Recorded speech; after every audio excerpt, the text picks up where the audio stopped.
When neutral wires are connected together in low-voltage transformers, the load current from both transformers flows through a single neutral path.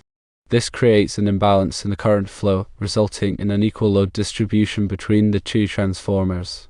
In the scenario, transformer 1 initially carried 22.5 amps, which was higher than expected, but still within its rated capacity of 25 amps. It's important to note that while 22.5 amps is close to the 300 watts divided by 12 volts equals 25 amps rated capacity, running consistently near the limit can still cause heat and reduce lifespan. This was due to the additional current flowing through the shared neutral path. Transformer 2 initially carried 17.3 amps, which was lower than its rated capacity of 25 amps because some of its current was flowing through the neutral path of transformer 1. When the neutrals were separated, the load current was distributed evenly between the two transformers. Consequently, transformer 1's load amperage dropped to 16.5 amps, well within its rated capacity because it no longer had to carry the additional current from transformer 2. Transformer 2's load amperage increased to 20.3 amps, which is also within its rated capacity because it now carried all of its own current through its dedicated neutral path. Connecting the neutral wires together for low-voltage transformers can lead to load imbalances and potentially overcurrent conditions, even if the measured currents seem within range on initial observation. It's crucial to ensure that each transformer has its own dedicated neutral path to prevent these issues and ensure proper operation of the lighting system. The key principle here is that current seeks all available paths back to its source, and it divides itself proportionally based on the impedance of each path. When the neutrals are connected, they create a parallel path for the return current. If the impedance of the wiring and connections isn't perfectly identical, one transformer will end up carrying more of the return current than the other. This unequal current distribution leads to the load imbalance. The ideal scenario is to have dedicated wiring from each transformer to its respective lights, including both the hot and neutral conductors. This ensures that each transformer is only responsible for its own load and that the current flow is balanced and predictable. Another important consideration is the National Electrical Code, or NEC. While the NEC primarily focuses on safety and preventing fire hazards, it also provides guidance on proper wiring methods and conductor sizing. Although this particular low-voltage lighting situation might not fall directly under the NEC purview in some residential applications, the principles of proper wiring and balanced loading still apply. Specifically, NEC Section 300.3b addresses the requirement for all conductors of a circuit, including the neutral, to be run together in the same raceway cable, or trench. This is to minimize impedance and ensure balanced current flow. While this section typically applies to higher voltage circuits, the underlying principle is relevant to low voltage systems as well. In addition, it is important to consider the voltage drop in the conductors. Voltage drop is the reduction in voltage that occurs as current flows through a conductor due to the conductor's resistance.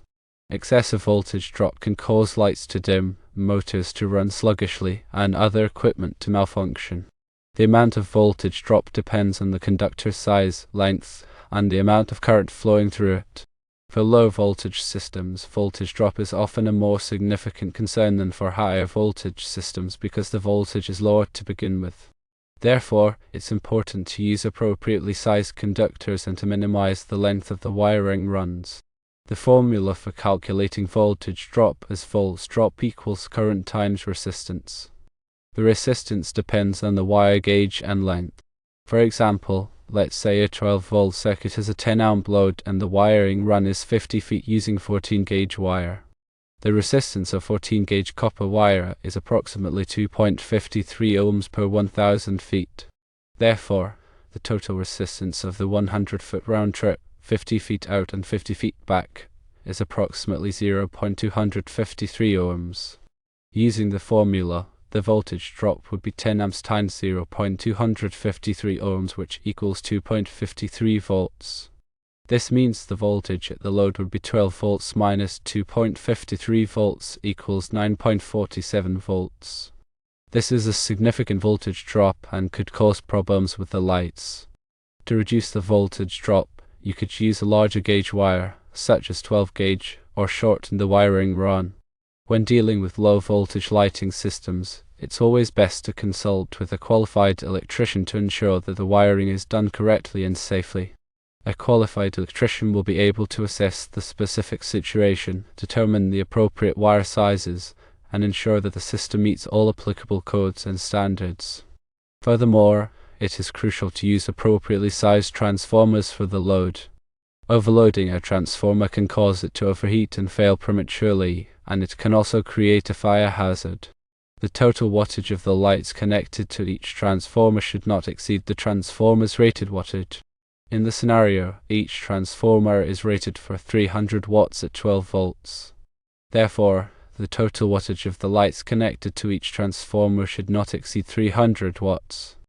If the lights are drawing more than 300 watts, a larger transformer should be used or the number of lights should be reduced. Also, inspect the lights and wiring regularly for signs of damage or wear. Look for cracked or frayed wires, loose connections, and signs of overheating. If any problems are found, they should be repaired immediately to prevent further damage or potential hazards. Remember, the electrical work can be dangerous, so it's always best to err on the side of caution and consult with a qualified electrician if you have any doubts or concerns. In summary, when working with low voltage lighting systems and transformers, remember firstly, always use dedicated neutral paths for each transformer to avoid load imbalances. Secondly, ensure that the total load on each transformer does not exceed its rated capacity. Thirdly, use appropriately sized conductors to minimize voltage drop. Fourthly, follow all applicable codes and standards. Fifthly, inspect the system regularly for signs of damage or wear. Sixthly, consult with a qualified electrician if you have any doubts or concerns.